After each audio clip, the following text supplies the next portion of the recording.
ఏమైంది నాయన? ఎవరిది ఆర్తనాదం? ఎవరో స్త్రీ గురుదేవా, ఆపదలో ఆర్తనాదం చేసింది. వెళ్ళి రక్షించొచ్చాను. అజయుడు ఎవరి ఆర్తనాదం విన్నా రక్షించే వరకు నిద్రపోడు గురుదేవా. మంచిదేగా, మానవ సేవే మాధవ సేవ అన్నట్టు నేను మీతో ఒక ముఖ్య విషయం చెప్పాలి.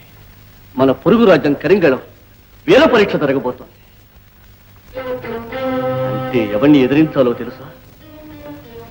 దుర్మార్గుడైన దుర్జయుణ్ణి. వాడొకప్పుడు మన రాజ్యానికి అపకారం చేసి దేశ బహిష్కృతుడయ్యాడు. వాడిప్పుడు కళింగలో సేనాపతిగా ఉంటూ అక్రమాలు జరిపిస్తున్నాడు.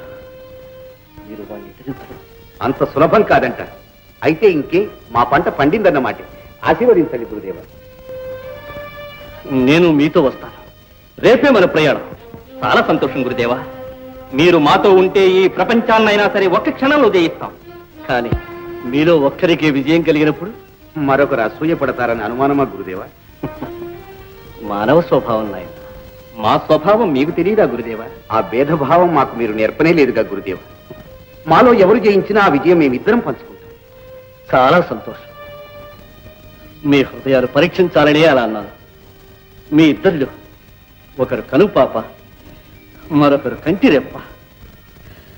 పదండి, ప్రయాణ సన్నాహం కానివ్వండి. అలాగే గురుదేవా.